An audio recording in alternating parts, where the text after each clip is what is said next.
enseñanza de Jesús. Decíamos que nuestro Dios, a través de la formación, nos va orientando en el modelo de Jesús, ¿verdad? ¿Qué tipo de servidor quiere Dios de nosotros? Es Jesús el modelo original. Y no podemos romper ese modelo, porque entonces terminaríamos como Pedro mochando orejas, como lo estamos haciendo ahora, ¿verdad? O terminaríamos como Moisés matando egipcios y enterrándolos, ¿verdad? Porque ya tenemos el Espíritu Santo dentro de nosotros, ¿verdad? Y ese Espíritu nos impulsa. Es el fuego de Jeremías del capítulo 20, donde dice: me enciende y me impulsa a hacer lo que no quiero. Reaccionas ante la injusticia, reaccionas ante el pecado, reaccionas ante la idolatría, reaccionas, hermano, pero con coraje. Yo recuerdo que un día llegué, estábamos en un retiro, yo estaba predicando acerca de la idolatría en el tema de fe y conversión, y recuerdo que estaba una persona ahí en el lugar, ¿verdad? Y la vi que desde que llegó, la vi que traía una imagen de la Santa Bendita Muerte. Alabado sea Dios, no tiene santa ni bendita. Pero traía la imagen ahí de ese ser cadavérico ahí que pusieron ustedes en sus puertas de Halloween. Ay, no, qué bueno, dense un aplauso por eso. Porque sería el colmo, ¿verdad? Pero sus hijos se las pusieron, ¿verdad? Dense otro aplauso por eso.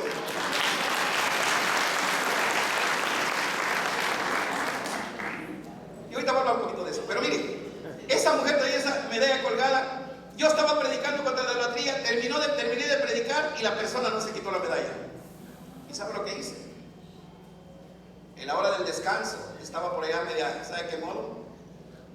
Y que llego y le agarro la medalla aquella y se la arranco.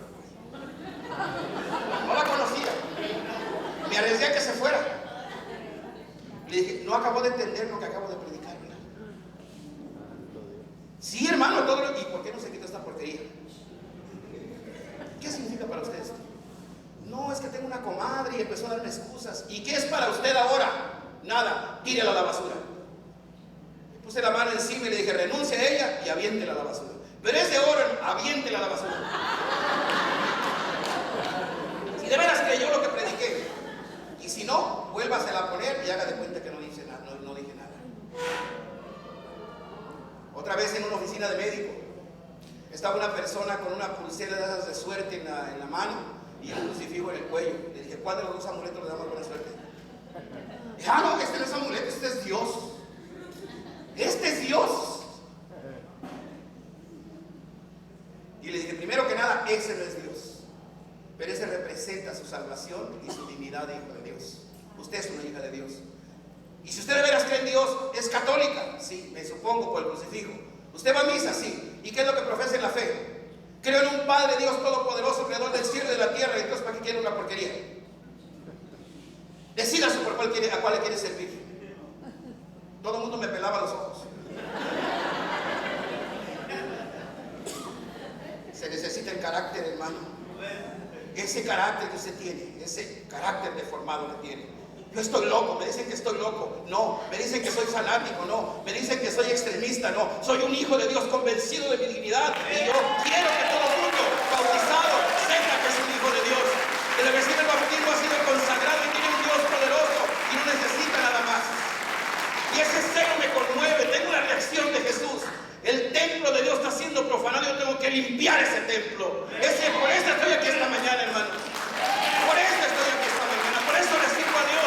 Yo descubrí mi vocación en ese celo y Dios no me ha quitado ningún defecto que tengo. Sigo siendo el mismo. Sigo siendo el mismo. La generosidad que tenía para pagarle a los amigos la cerveza, ahora la uso para la obra de Dios. Ese dinero que me gastaba en cerveza, ahora me pesaba al principio gastarlo en un libro, en un set de enseñanzas. Ahora lo he valorado porque me quiero formar y saber cómo enseñarle a los demás. Un día me compré un libro, $160. Un libro de los que tengo, Teología Mariana, de San Alfonso María Ligorio. Esos libros solamente los compran los maestros de teología, nadie los compra. Y el día que lo compré, como que yo no me sentía medio medio extraño. Este es como darle un bistec a un bebé recién nacido. Así lo veía yo. Pero conforme me voy profundizando en él, hermano, y voy metiéndome en la teología mariana, porque yo tenía necesidad de aprender a amar a María. Y hablar de María como realmente la iglesia nos lo expone. Tenía que salir del fanatismo. Tenía que salir del fanatismo mariano, tenía que renunciar y reconocer, ¿verdad?, la dignidad mariana, ¿verdad?, la dignidad de María dentro de la iglesia y su lugar que ocupa dentro del plan de salvación. Tenía que descubrir su poder intercesor, su amor maternal. Tenía que descubrir, hermano, todo lo que, los dogmas, por qué se han instituido. Y yo tenía que decirle a mis hermanos, y por eso me gasté $160 en ese libro. Y mi esposa me dijo, cuando lo miró, ¡wow! $160. Le dije, ¿te acuerdas aquella vez que llegué sin dinero a la casa con la cartera vacía? Me gasté $600 en la cantina ese día. Y no me dijiste nada.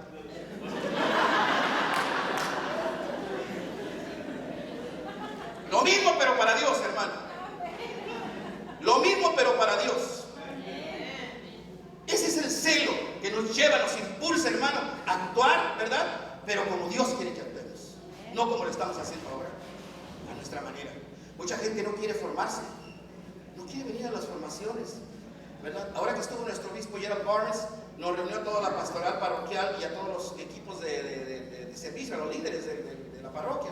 Y yo tuve la dignidad de estar ahí, aunque, ¿verdad?, la facilidad de estar en esa reunión. Y dice el obispo, nuestro obispo, un hombre santo, un hombre... Yo lo comparo, hermanos, si conocen a mi obispo, haga de cuenta que está mirando a Juan Pablo II. Santo varón. Un hombre santo, con una gran visión. Y dice, ustedes, si no se forman, en lugar de ser un servidor útil para la iglesia, van a ser un problema para la iglesia. Ese fue su tema que nos dio. En 10 minutos.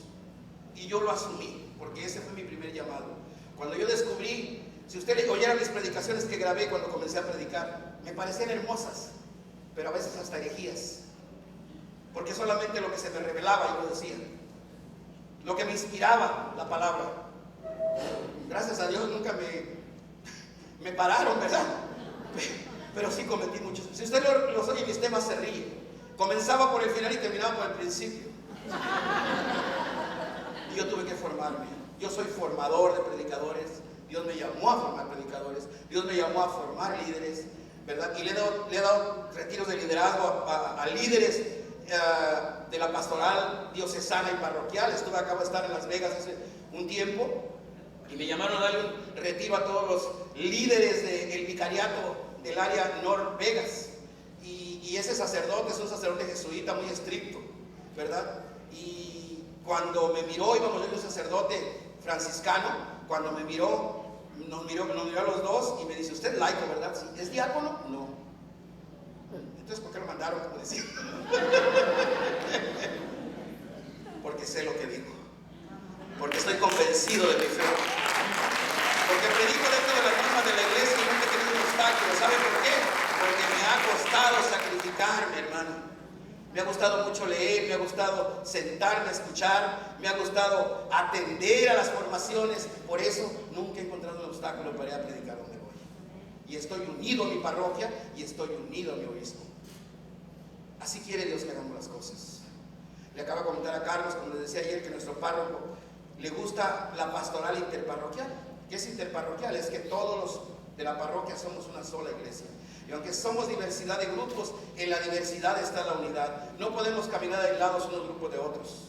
Tenemos que buscar la comunión entre nosotros para que el mundo crea que somos del Señor y que somos la iglesia de Cristo. Y a veces nos aislamos de los demás. Que porque el crucillista no brinca ni salta, que porque el adorador de la Eucaristía no le gusta que yo ore en lenguas cuando estoy ante el Santísimo. Y andamos peleándonos por eso, hermano. Es que no hemos aprendido que lo que Dios quiere de todo en la diversidad, encontremos la riqueza que contiene cada diversidad. Porque no participamos nosotros tampoco con ellos. Porque nunca hemos vivido un cursillo. Porque no vamos a un retiro mariano. Porque no vamos a participar con los adoradores una noche de vigilia. Lo hacemos nosotros entre el grupo. Y esto, hermano, está quebrantando el cuerpo del Señor. Estamos siendo, hermano, como Moisés. Estamos siendo como Pedro. Tenemos el celo, ¿verdad? Pero no sacamos la espada y no sabemos cómo usarla. no es con espada, es con el Espíritu. Hay que enriquecer a los demás y enriquecernos de los demás. Aquí está el problema de Pedro. Cuando el Señor quiere lavar los pies, ¿qué es lo que dice? ¿Tú a mí? ¡Ja! Y para nosotros como servidores no va a servirle a alguien que dejar que nos sirvan. Y yo lo he visto. Hace unos días estaba en un retiro y una persona acabé de comer y digo, ahorita hermano le levanto. No, hermano, yo levanté mi plato y lo llevé ya. Ahorita me acababa de decir Gisela, me dice en su casa y me hospedé y me decía, pásame su toalla, pues estaba mojada, le dio una bolsita para envolverla y llevármela para que no me huela la ropa. Me dice, no, ahorita se la pongo en la secadora. No lo hice porque no me gusta que me sirvan. No, lo hice, ¿sabe por qué? Porque ya teníamos el tiempo recortado y veníamos a la cena. Pero ya me dejo lavar los pies. Y nosotros somos soberbios a veces en ese aspecto. Porque no queremos que nadie nos sirva. Nos gusta servir. Déjate servir, hermano. Déjate lavar los pies porque dice Jesús, si no te dejas servir, no tendrás parte conmigo. Si no aprecias los dones de los demás y no te vale de ellos para enriquecer tu fe y tu caminar de fe, no estás haciendo las cosas bien. Y para eso necesitamos, ¿qué, hermano? ¿Qué necesitamos, hermanos? Aparte de un carácter, de un celo por el Evangelio y por las cosas de Dios, ¿qué necesitamos, hermanos?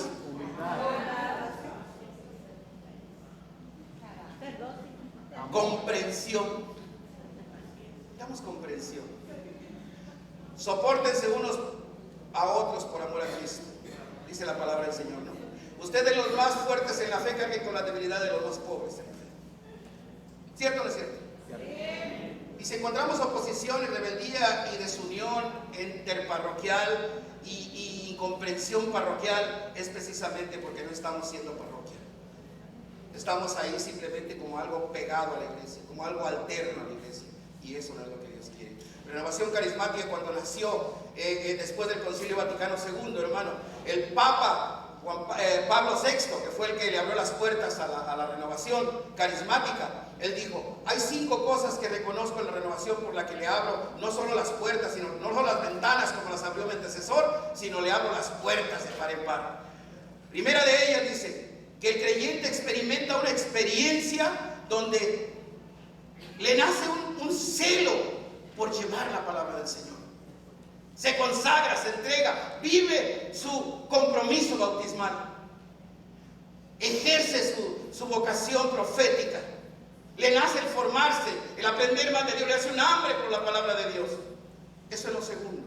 Le nace un fervor en la oración y en la comunión con los hermanos. También por eso le abre las puertas. Pero más que nada, dice, les nace el sentido de compasión en el corazón. Es gente que se conmueve ante la injusticia y que se consagra a servir con una entrega generosa y sin esperar nada a cambio. Y por eso, si mi antecesor le abrió las ventanas, yo le abro las puertas de par en par. Bienvenido, líderes de Renovación Carismática en el Espíritu Santo. El año 71.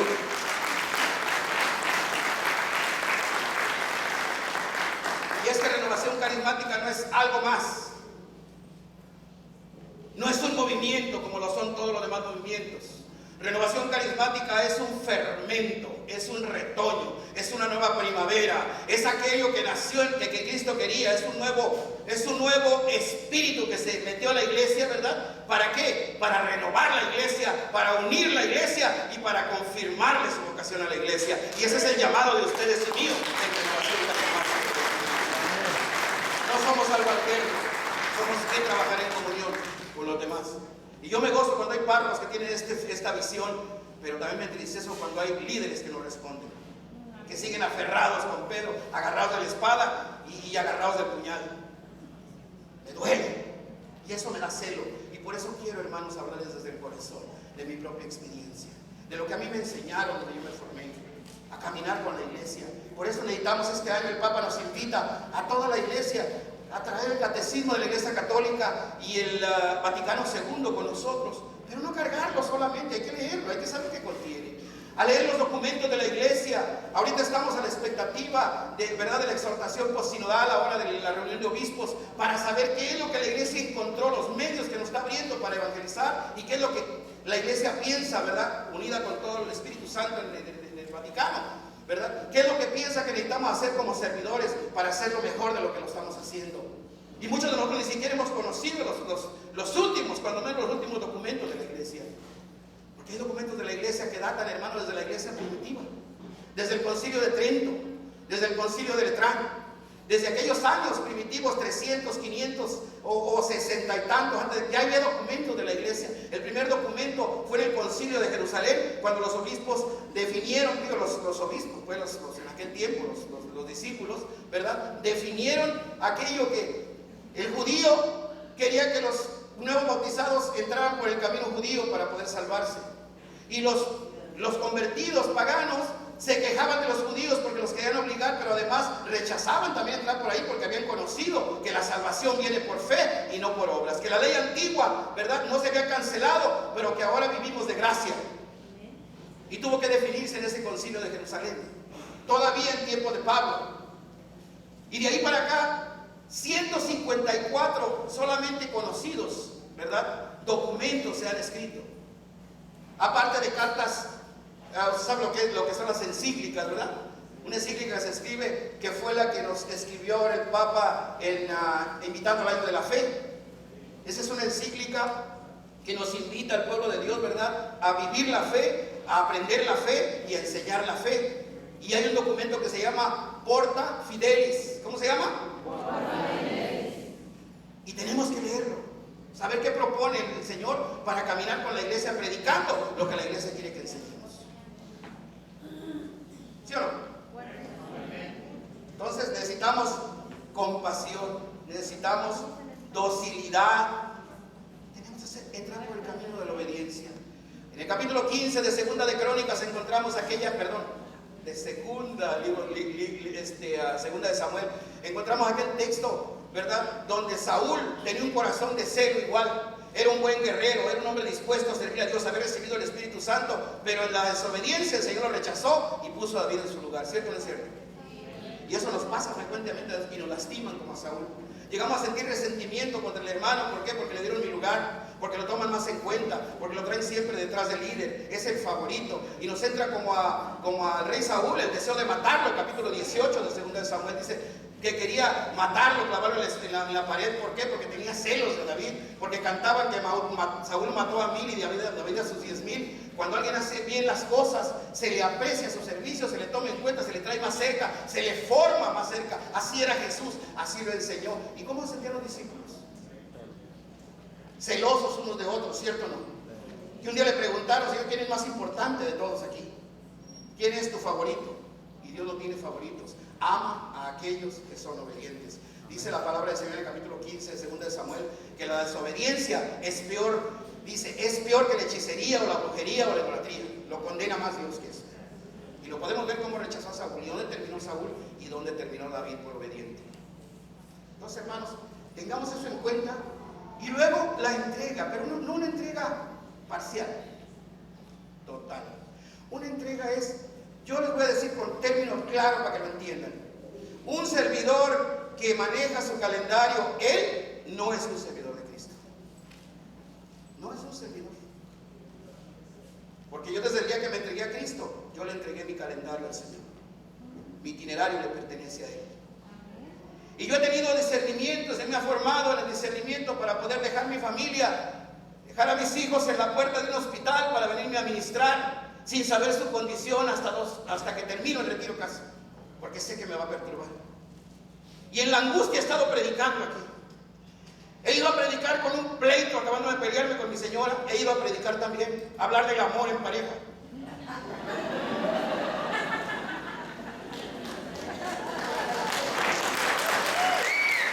Pero cuando vuelvo, mi esposa me está esperando más hermosa y más enamorada que nunca. Porque me dijo un día el Señor por boca de una persona, cuando tuve este problema, mi guía espiritual: tú párate y predica, y lo que prediques se va a hacer real. Si crees en el poder de Dios y en lo que vas a predicar, cuando tú veas la reacción de Dios, cómo te quiere mostrar, cómo la palabra se lleva a cabo. Amén. Y muchos, ay, es que yo cómo voy a hablar de la obediencia de los hijos si mis hijos son unos rebeldes. Proclámelo, hermano, y se va a hacer real en su vida. Créalo. Entrega incondicional. Entrega. Jesús se entregó, ¿cierto o no es cierto? Se donó. Amén o no amén. Entrega incondicional. Y una entrega es total. Si usted maneja su calendario, hermano, rompe ese calendario y dile no a Jesús. Pero con discernimiento. Aquí les voy a decir algo bien concreto. Mi primer obispo, Clavel, Monseñor Clavel, en paz descanse, ahí en mi diócesis de Orange, en una enseñanza nos compartió a todos los servidores. Hay una escala de valores para el laico que es diferente a los sacerdotes y a los consagrados. Si usted quiere servirle bien a Dios,